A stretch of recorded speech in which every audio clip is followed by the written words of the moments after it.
Hey, what's up, everybody? Welcome to this week's Commanders Countdown.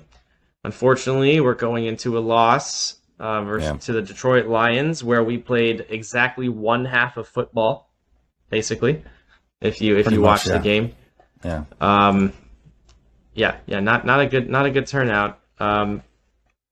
Carson did have an overall a very good game when you look at the stats. 337 yards, 3 touchdowns, 1 interception, but most of that happened in the third and the fourth quarter. Um, there was I think he was under 100 yards in the first half. So most of this came in definitely in the second half. Yeah. I mean, he definitely balled out, and I mean, they ended up rallying. I mean, 27 points in the second half was, certainly admirable. But Yeah, obviously, at that point, they went into halftime down 22, which is, that's never a situation that, yeah. That's the other problem. that's a large The deficit. defense. The defense. I mean, they completely gashed us with the run game. I was like 230 yards going into halftime. They had rushing on us, something like that. I mean, I'm Yeah, generalizing, and those aren't exact numbers, but for off the oh memory wow, of yeah. watching the So game. for the day, I mean, yeah, the total yards. Detroit had 425 total yards, with 191 on the ground, 234 through the air. Washington had 396 yards, 308 through the yard, 308 through the air, and then 88 on the ground.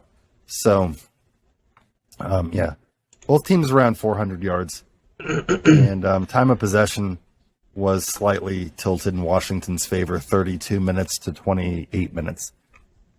But obviously, Yeah. like you said, you guys really played really a great second half. I mean, you guys outscored them 27-14 in the second half. I mean, if you guys really would have done pretty much anything in the first half, I think you could I have know, won. right? That's like that has to be probably the worst half of football I've seen from Washington in recent memory. I cannot think of one that has been that bad, where it was just every drive was. We didn't have a first down until like I don't even know if it was in the first half. It may What have been. about I that? can't There like was what. that 56-14 game to Dallas last year when you guys had like everybody out. I think that would have been. Yeah, but that's I'd a say bit that different would have been. because everybody was out. Like, you know Yeah, what? Like, that's yeah, that true. was a That's bad true. game. You're not wrong. But like this game, This is at full we had capacity. Curtis Yeah, Samuel. Not yeah, entirely. No, not we don't have Chase Young. We're still yeah. missing people. Not True. entirely full And no capacity, Cam Curl.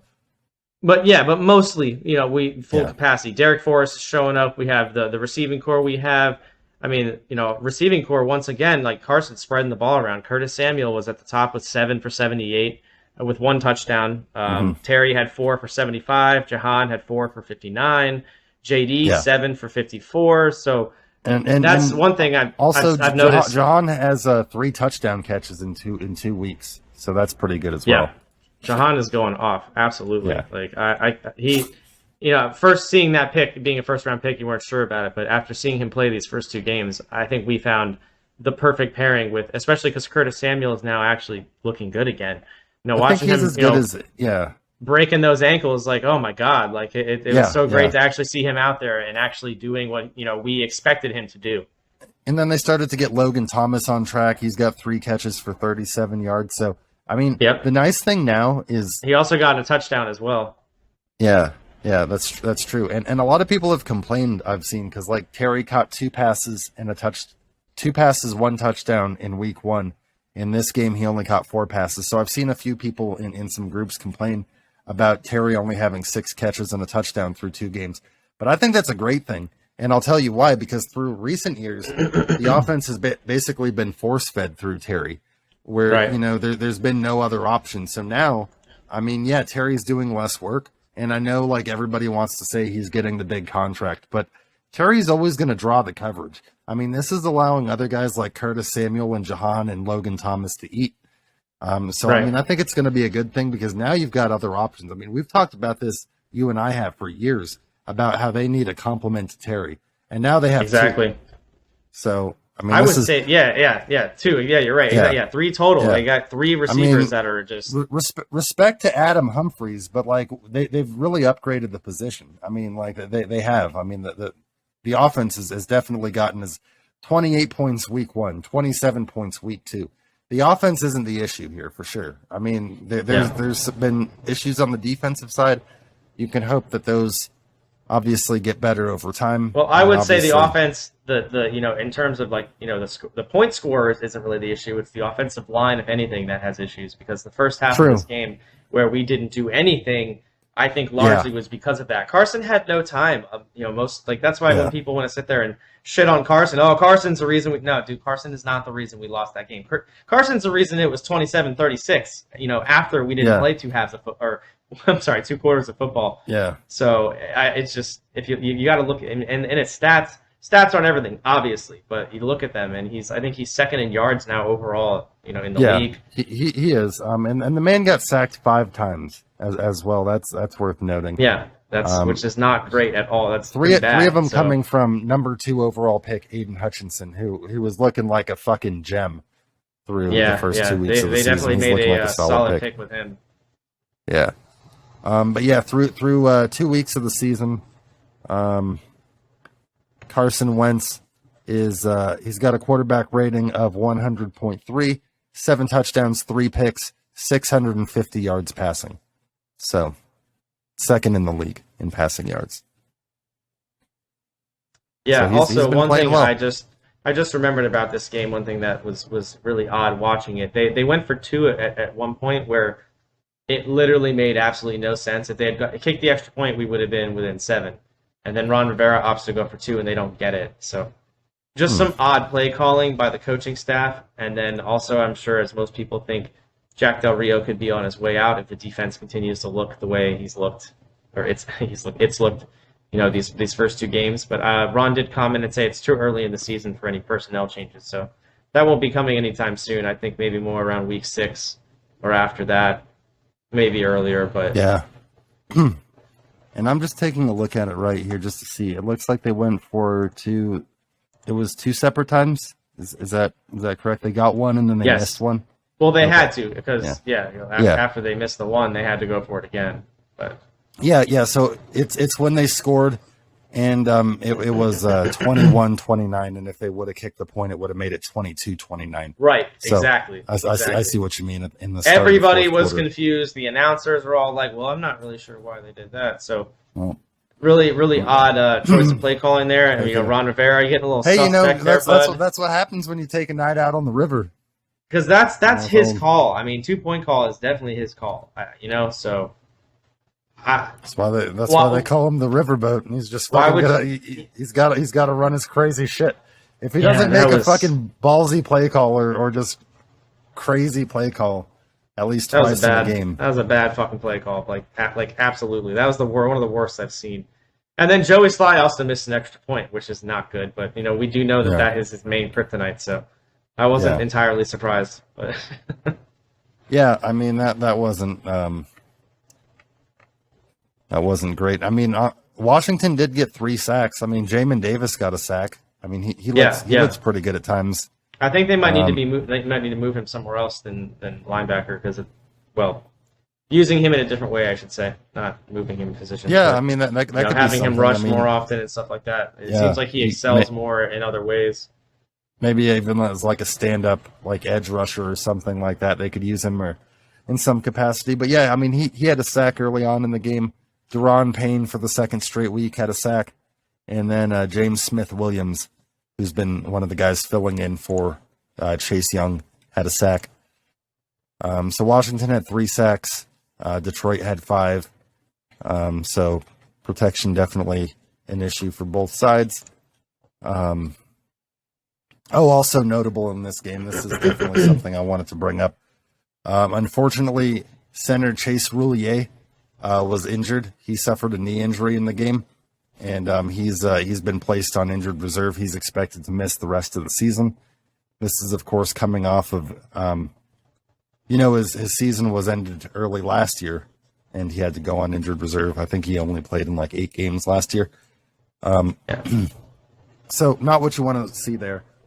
They did, as a corresponding move, sign center Nick Martin, who's presumably going to take over as the starting center now. Nick Martin is a 5-year veteran. He spent 4 years with the Houston Texans, and he spent last year with the Las Vegas Raiders. Yeah, we'll see how that move goes. I mean, we obviously need somebody, but that's not going to help at all. Not going to help the offense. Yeah, I mean, it's rough to lose him for the second straight season too. I mean, obviously, like I said, coming off an injury-shortened season last year, Yeah.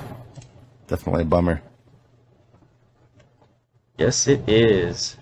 So we got the Eagles coming up Yeah, this week. yep, Unfortunately, it's definitely going to be a challenge, I would say, depending on how we play. There is an interesting stat here, though, we'll put up on the screen comparing Jalen Hurts and Carson Wentz's stats between two games. Yep. And Jalen Hurts was 44 for 63, 576 yards, one touchdown, one interception, 94.7 rating. Carson Wentz, 57 for 87, 650 yards, seven touchdowns, three interceptions, 100.3 rating. So it's two very different stat lines, similar ratings, but 7 versus one touchdown, 1 to 3 picks. Just kind of, it's an interesting. I mean, we know Jalen Hurts is a more mobile quarterback, so that could maybe. Yeah, that's the other thing I was going to look at because I'm looking at. Let's see. So also one thing that we have to mention in that is he also has how many rushing touchdowns? I have 3 rushing touchdowns. 3 rushing as touchdowns well. So he's only got one passing touchdown, but he does have 3 rushing touchdowns. So. All right, but so that's definitely four Carson total. has produced more, in a touchdown perspective than he has. Yeah. But the Eagles have gotten, obviously, they're averaging about 200 rushing yards a game.